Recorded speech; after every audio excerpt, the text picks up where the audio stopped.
আসসালামু আলাইকুম। প্রিয় দর্শক, আপনারা জানেন যে এই জুলাই অভ্যুত্থানে মানবতা বিরোধী অপরাধের অভিযোগে আন্তর্জাতিক অপরাধ ট্রাইব্যুনালে শেখ হাসিনার যে বিচার হচ্ছিল তার রায় ঘোষণা করা হবে আগামীকাল, মানে 17 নভেম্বর। এবং এ উপলক্ষে মানে এর তারিখটা ঘোষণা কবে হবে সেটা জানানোর জন্য 11 তারিখে বলা হয়েছিল, গত 11 তারিখে, যে কবে রায় হবে সেই তারিখটা সেদিন ঘোষণা করা হবে। এবং এই তারিখ ঘোষণাকে কেন্দ্র করে আমরা দেখেছি যে ঢাকা শহরে একটা কেমন যেন আমার কাছে মনে হয়েছে একটা ভৌতিক ঘোষণার মাধ্যমে একটা লকডাউন পালিত হয়েছে। আমি ভৌতিক ঘোষণা বললাম এই কারণে যে এই ঘোষণাটা আমি দেখিনি, আমি শুনেছি যে অনলাইনে নাকি একটা ঘোষণা এসেছিল যে সেদিন লকডাউন হবে ঢাকা শহরে। এবং আমি ঢাকা শহর না, সারা দেশে আর কি, আমি ওই দিন ঢাকা শহরে ছিলাম। আমি দেখেছি তার আগের দিনে মানে 10 তারিখ রাত থেকেই ঢাকা শহরের রাজপথে গাড়ি যানবাহন খুবই কমে গিয়েছিল। 11 তারিখে একেবারেই ছিল না। আবার কাকতালীয় ভাবে 11 তারিখে প্রধান উপদেষ্টা নিজেও একটা ভাষণ দিয়েছেন দুপুরবেলা। সেটা একটা কারণ হতে পারে, লোকজন খুবই কম ছিল। এই দিনের সময় অনেকে বলা বলি করেছিল যে আজকে কেবল তারিখ ঘোষণা করা হচ্ছে, যেদিন রায়টা দেওয়া হবে সেদিন তাহলে কি হবে। তো যাই হোক, এটা নিয়ে আমি খুব একটা গা করিনি, কিন্তু আজকে বিভিন্ন পত্রিকায় আমি যে নিউজটা দেখলাম, মানে আমি বিডি নিউজ 24 খুবই একটা মানে আমাদের দেশের একটা গুরুত্বপূর্ণ নিউজ মিডিয়া, তারা দেখলাম যে জিনিসটা লিখেছে যে এই রায় ঘোষণার দিন, যে সোমবার দিন রায় ঘোষণার দিন ধার্য করা হয়েছে, এই দিনটিকে ঘিরে আওয়ামী লীগ অনলাইনে রোববার থেকে 2 দিন কমপ্লিট শাটডাউন কর্মসূচি ঘোষণা করেছে। আমি বিডি নিউজের নিউজটি পড়লাম, তারা এটা দিয়েছে যে 2 দিন মানে রোববার থেকে, মানে আজকে এবং আগামীকাল, আজকে রোববার এবং আগামীকাল সোমবার, আগামীকালকে রায়টা ঘোষণা করা হবে। এই উপলক্ষে 2 দিনের একটা শাটডাউন তারা ঘোষণা করেছে। এবং গত রাত থেকে মানে শনিবার রাত থেকেই দেশের কয়েকটা স্থানে ককটেল বিস্ফোরণ হয়েছে এবং বাসে আগুন দেওয়ার ঘটনা ঘটেছে। আমি ব্যক্তিগতভাবে মনে করি যে এই ধরনের ঘটনা ঘটানোর মাধ্যমে, যে শাটডাউন, আগুন জ্বালানো, গাড়িতে আগুন দেওয়া, ককটেল ফুটানো, এগুলোর সঙ্গে রায়ের কোনো সম্পর্ক থাকার কথা না। কারণ এগুলো ফুটালে কি রায় দেওয়া বন্ধ হয়ে যাবে? তা তো হবে না, রায় বদলায় ঘোষণা হবে। এখন এগুলো কেন হচ্ছে? হয়তো এটা রাজনৈতিক কারণে হচ্ছে, হয়তো এটাকে ইস্যু করে আওয়ামী লীগ বুঝাতে চাচ্ছে যে তাদের প্রতি অন্যায় করা হচ্ছে, হয়তো আওয়ামী লীগ বোঝাতে চাইছে তাদের শক্তি এখনো কমেনি, হয়তো আওয়ামী লীগ বোঝাতে চাচ্ছে যে তারা ইচ্ছা করলে অনেক কিছুই ঘটিয়ে দিতে পারে। আসলে কোনটা এটা আমি বলতে পারবো না, কিন্তু এগুলো আসলে আমার আলোচনার বিষয় না। আমার মূল আলোচনা হলো এই ঘটনাকে কেন্দ্র করে পুলিশের কি রিয়াকশনটা। আজ থেকে 5 দিন আগে চট্টগ্রামে একটা ঘটনা ঘটেছিল। সেখানে চট্টগ্রামে যে ঘটনাটা ঘটেছিল সেটা হলো যে ওখানে টার্গেট কিলিং, বেশ কয়েকটা টার্গেট কিলিং চট্টগ্রামে কিন্তু হয়েছিল। সেই টার্গেট কিলিং গুলোর পরে ওখানকার চট্টগ্রামের যে police commissioner mister Hasib Aziz, তিনি এই অস্ত্রধারী সন্ত্রাসীদের গুলি করে হত্যার নির্দেশ দেন। কেবল জানি না, ওই 11 নভেম্বর দুপুরে বেতার বার্তার মাধ্যমে, আমরা ওয়্যারলেস এর মাধ্যমে উনি এই নির্দেশটা ওরা পুলিশ যারা দায়িত্বপ্রাপ্ত আছে সবার মাধ্যমে উনি সবার কাছে পৌঁছে দেন, দিয়ে দেন। সেটা কি, যে যদি কোনো অস্ত্রধারী সন্ত্রাসীদের তারা দেখে তাহলে যেন তাদেরকে গুলি করা হয় তাৎক্ষণিকভাবে। এই আদেশটা কতটুকু সঠিক কতটুকু বেঠিক এটা নিয়ে বিতর্ক অলরেডি শুরু হয়েছে, তখনই হয়েছিল। পরের দিনে আমরা দেখেছিলাম যে আইন ও সালিশ কেন্দ্র একটা বিবৃতি দিয়ে বলেছিল যে সিএমপি কমিশনারের এই সিদ্ধান্তটা এটা উদ্বেগজনক, তারা এই সিদ্ধান্তকে সমর্থন করেনি। তারা বলেছিল দেশের সংবিধান যে কোনো নাগরিকের জীবনের অধিকার এবং আইনের আশ্রয় পাওয়ার নিশ্চয়তা দেয়। যে কোনো লোককে তার জীবনের অধিকার, তার বেঁচে থাকার অধিকার এবং তার আইনের আশ্রয় নেওয়ার তার অধিকার আছে। কাজে আপনি যদি একজনকে সন্দেহ করে গুলি করে দেন তাহলে সে তো আইনের আশ্রয় নিতে পারলো না, অথবা তার তো জীবন বেঁচে থাকার অধিকারটা পালিত হলো না। এবং তাদের আইন ও সালিশ কেন্দ্রের বিবৃতিতে বলা হয় যে সন্দেহভাজন অপরাধীকে আইনি প্রক্রিয়া ছাড়া হত্যা বা গুলি চালানোর নির্দেশ কোনোভাবেই গ্রহণযোগ্য নয়। তার মানে সিএমপি কমিশনার যে বিবৃতি, যে বেতার বার্তা পাঠিয়েছিলেন তার পুলিশদের উপর, সেটাকে তারা সম্পূর্ণভাবে কন্ডেম করেছে, বলেছে এটা আপনি পারেন না করতে। পুলিশের সেই ক্ষমতা থাকার কথা না। আপনি একজন লোককে দেখলেন সন্দেহভাজন এবং তার হাতে ধরলেন একটা অস্ত্র আছে, অস্ত্র দেখলেন আপনি, তাও আপনি তাকে গুলি করতে পারেন না। এটা তার বেঁচে থাকার অধিকার আছে এবং তারও একটা কারণ থাকতে পারে, সেটা আলোচনা হতে পারে, বিচার হতে পারে। একমাত্র বিচারক রায় দিতে পারে যে কাকে গুলি করা যাবে এবং কাকে গুলি করা যাবে না। এই জন্যই কিন্তু যে আমাদের যে এই যে অপরাধের ট্রাইব্যুনাল যে বিচারটা হচ্ছে শেখ হাসিনার জুলাই গণঅভ্যুত্থানের উপর, উনি যে গুলি চালানোর নির্দেশ দিয়েছিলেন বলে যে ফোনালাপ পাওয়া গেছে বলে বলা হচ্ছে, এবং সেই ফোনালাপ আমরা অনেকটা দেখেছি, শুনেছিও কিছু কিছু, যে সেই ফোনালাপে কিন্তু তৎকালীন প্রধানমন্ত্রী শেখ হাসিনা বলেছিলেন যে তাদেরকে যেন গুলি করা হয়, যে যারা আন্দোলন করছে তাদেরকে গুলি করা হয়, এরকম কথা উনি বলেছিলেন বলে ফোনালাপে আছে, এটা শোনানো হয়েছে এবং ওটাকেই সাক্ষ্য হিসেবে নিয়ে কিন্তু কথা বলা হচ্ছে।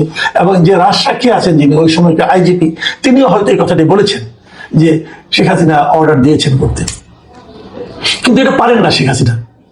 উনি যদি প্রধানমন্ত্রী হন, প্রধানমন্ত্রীকে দেশের এই পুলিশ বলেন, আর্মি বলেন অথবা মন্ত্রিসভা বলেন, সকলের হেড কিন্তু মানে প্রশাসনিক হেড উনি, মানে সরকার প্রধান উনি যে সবচেয়ে বড় কর্মকর্তা যদি হয়েও থাকেন, তবুও উনি পারেন না, কারণ একজন সাধারণ মানুষের জীবন উনি গুলি করে নিভে দিতে বলতে পারেন না। এটি হলো আইন। যে কাজটা প্রধানমন্ত্রী পারেন না, সে কাজটা কিন্তু পুলিশ কমিশনার পারেন। এটি হলো বেসিক প্রশ্ন। সিএমপি কমিশনার তো অর্ডারটা দিয়েছেন এ পর্যন্ত, ঠিক আছে। তারপরে আইন ও সালিশ কেন্দ্র যেটা প্রতিবাদ করেছেন, সেটা তো একটা জবাব নিশ্চয়ই দিবেন অথবা দিবেন না আমি জানি না। আজকাল কোনো কোনো কিছু আছে যেগুলো জবাব দিতে প্রয়োজন পড়ে না, যা ইচ্ছা বলা যায়, যা ইচ্ছা করা যায়। কিন্তু আজকে কি হলো? আজকে রবিবার, আজকে বিকেল বেলা ঠিক এরকম একটা বেতার বার্তা ওয়ালেসে এরকম একটা নির্দেশ কিন্তু ঢাকা কমিশনার দিয়েছেন, ডিএমপি কমিশনার দিয়েছেন। ডিএমপি কমিশনার শেখ সাজ্জাদ আলী, তিনিও একই কথা বলেছেন যে যানবাহনে অগ্নিসংযোগ ও ককটেল নিক্ষেপ করতে হলে গুলি করা যাবে, গুলি করার নির্দেশ দিয়ে দিয়েছেন পুলিশ কর্মকর্তাদের। যে পুলিশ কর্মকর্তা এটা মানবে, যদি কাউকে গুলি করে দেয়, আপনি কিভাবে প্রমাণ করবেন যে আসলে সে বন্দুক নিয়ে আপনাকে মারতে এসেছিল? হ্যাঁ, যে কোনো মানুষের, পৃথিবীতে যে কোনো মানুষের কিন্তু আত্মরক্ষার অধিকার আছে। যদি আপনাকে কেউ মারতে আসে, আপনার অবশ্যই ফেরানোর অধিকার আপনার আছে, এবং যদি ফেরাতে যে তার মৃত্যু হয়, সেটা আপনি প্রমাণ করতে হবে আদালতের কাছে যে আমি ওই লোকটাকে এভাবে মারিনি, সে আমাকে মারতে এসেছিল, অতএব তাকে না মারলে হয়তো আমি মারা যেতাম, অতএব আত্মরক্ষার জন্য আমি তাকে মেরেছি। এটা যদি আপনি আদালতে প্রমাণ করতে পারেন, তাহলে হবে। আদালতে প্রমাণ করার আগ পর্যন্ত কিন্তু যখন আপনি বলবেন যে আমি এই কারণে মেরেছি, সেটা হবে আপনার আত্মপক্ষ সমর্থন, কিন্তু সেটা কিন্তু রায় না। আপনার আত্মপক্ষ সমর্থন আপনি করবেন, সেটা শুনবে, যদি বিচারকের কাছে গ্রহণযোগ্য হয়, তবে বিচারক আপনাকে সিদ্ধান্ত দেবে যে আপনার কি হবে। আপনি কি আসলে খুন করেছেন নাকি নিজের জীবন রক্ষার জন্য এই কাজটা করেছেন, এটা কিন্তু বিচারকের উপর নির্ভর করে। তো এখন এখানে যেটা হচ্ছে যে পুলিশ যদি নিজের থেকে গুলি করে দেয়, করে দিয়ে বলে যে সে আমাকে মারতে এসেছিল, এবং যদি সেটা প্রমাণ করতে পারে, তাহলে সে এই জায়গাতে দায় মুক্তি পাবে। তা নাহলে তো হবে না। যদি সে প্রমাণ করতে না পারে, তাহলে কিন্তু সেটা হত্যাই হবে। তাহলে এই যখন বাস্তবতা, তখন কি করে চট্টগ্রামে প্রথম, তারপরে ঢাকা, দুই জায়গার পুলিশ কমিশনার, মানে এই দুইটা মহানগরে, চট্টগ্রাম নগরীতে এবং ঢাকা নগরীতে যারা পুলিশের 1 নম্বর ব্যক্তি, তিনি যখন তার অধস্তন কর্মকর্তাদের বলেন যে আপনারা গুলি করে দিবেন, তখন সেটা কিভাবে গ্রহণযোগ্য হবে? আমি বুঝি না। এই ব্যাপারে আমি বিডি নিউজ থেকে কিন্তু সমস্ত নিউজগুলি পড়ে শোনালাম আপনাদেরকে। আমি বিডি নিউজে যা আছে তার বাইরে কিছু বলিনি। তো বিডি নিউজের এখানে কিন্তু বিডি নিউজের পক্ষ থেকে তারা ডিএমপি কমিশনার শেখ মোহাম্মদ সাজ্জাদ আলীকে তাকে ফোন করেছিলেন। ফোনে তাকে ফোন করেছেন অথবা জিজ্ঞাসা করেছিলেন আর কি, জানতে চেয়েছেন যে ঘটনাটা এরকম আপনি বলেছেন কিনা। তখন শেখ সাজ্জাদ আলী কি বলেছেন শুনেন। তিনি বলেছেন যে আমি ওয়্যারলেসে বলেছি যে কেউ বাসে আগুন দিলে, ককটেল মেরে জীবন হানির চেষ্টা করলে তাকে গুলি করতে। এটা আমাদের আইনেই বলা আছে। মানে যদি কেউ বাসে আগুন দেয়, কথাটা কি, আমি কিন্তু উনি যতটুকু কথা বলেছেন আমি কেবল ততটুকু নিয়ে আলোচনা করছি। উনি বলেছেন যদি কেউ বাসে আগুন দেয়, তারপর বলেছে ককটেল মেরে জীবন হানির চেষ্টা করে, তাহলে তাকে গুলি করতে উনি বলেছেন। আর এটা থেকে আমাদের আইনে আছে। আইনে কোথায় আছে আমি জানি না এখন পর্যন্ত, আমি হয়তো খুঁজে দেখবো, কিন্তু আমি যতটুকু দেখেছি আমি পাইনি এরকম কিছু। একটা আছে যে বললাম যে আত্মরক্ষার অধিকার আপনার আছে, যে আপনাকে কেউ মারতে আসে তাকে আপনি মারতে পারেন, কিন্তু একটা বাসে কেউ আগুন দিল তাকে আপনি গুলি করে দিবেন? সেই বাসটা থেমে থাকে বাস হতে পারে, সেই বাসে কোনো যাত্রী নাও থাকতে পারে, সেই বাসে যদি কেউ আগুন দেয়, আপনি তাকে কেমনি গুলি খেয়ে দিবেন ভাই? ঠিক হবে? অথবা আপনার কাছে মনে হলো সে আগুন দিচ্ছে, সে আগুন দিচ্ছে অন্য কিছু করছিল, আপনার কাছে মনে হচ্ছে সে আগুন দিচ্ছে, মেরে দেবেন? এটা কেমন কথা হলো? আমি কিন্তু বুঝিনি এখন পর্যন্ত। আমি আমার আইনের যতটুকু, খুব আমার বেশি জ্ঞান টেন নাই, যতটুকু কমন সেন্স দিয়ে বুঝি, আমি কিন্তু এটা মিলাতে পাই না। বাসে আগুন দিল, আপনি মেরে দিলেন। আচ্ছা, এটা মধ্যে ভাবেন, বাসে আগুন দেওয়া আমরা কবে দেখেছিলাম? 2014 সালের কথা নিশ্চয়ই আপনাদের খেয়াল আছে।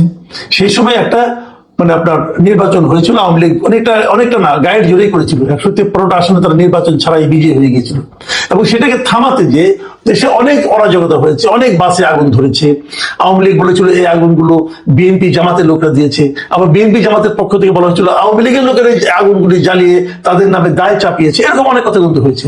বাট বাসে আগুন দেওয়ার যে দৃশ্য তখন আমরা দেখেছি, এরকমটা এর আগে কখনো দেখিনি, পরেও কখনো দেখিনি। তখন কি পুলিশের উপর এই ধরনের নির্দেশনা ছিল যে বাসে কেউ আগুন দিতে দেখলে আগুন গুলি করে দিবেন? তখন কি কাউকে গুলি করা হয়েছিল? আমি মনে করতে পারি না। তো ডিএমপির আইন কি আমাদের চেঞ্জ হয়েছে নাকি ওইটাই ছিল? তখন কি আইনটা তাহলে প্রয়োগ হলো না কেন? কি থাকে? আমার কাছে ক্লিয়ার না বিষয়গুলো। আমার এই বিষয়গুলি ক্লিয়ার করা দরকার। ইদানিং কথা বলতে একটু সতর্ক হয়ে বলতে হয়। আমি বুঝি না কি বলতে কি বলবো, আবার কি বলতে কে মাইন্ড করবে। অনেকে মাইন্ড খায় যায়, বুঝছেন না? তারা খুব বড় বড় কর্মকর্তা, তারা আমাদের মাঝে মাঝে সাংবাদিকতা শেখায় যে কিভাবে সাংবাদিকতা করতে হবে। আমরা শিখি কি করবো? আমরা ছোট মানুষ, শিখি ভাই, কি আর করবো? তো এরকম নানা কিছু কিন্তু হচ্ছে। তো এখন আমার এটা জানতে খুব ইচ্ছা করে যে তাহলে ওই সময় কি হয়েছিল এগুলি? ওই সময় তো অনেক বাস পোড়ানো হয়েছিল, কোনো পুলিশ কি গুলি করে দিয়েছিল? তো এখন কোনো গুলি করার কথা বলা হচ্ছে।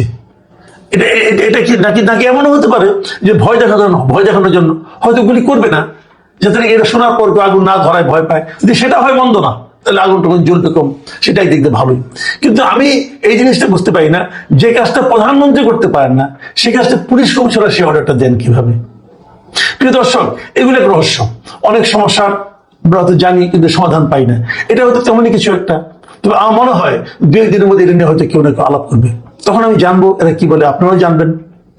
তবে আমার মনে হয় যে আমি বাসে আগুন দেওয়াটাই অবশ্যই অসমর্থনযোগ্য মনে করি, এটা ঠিক না।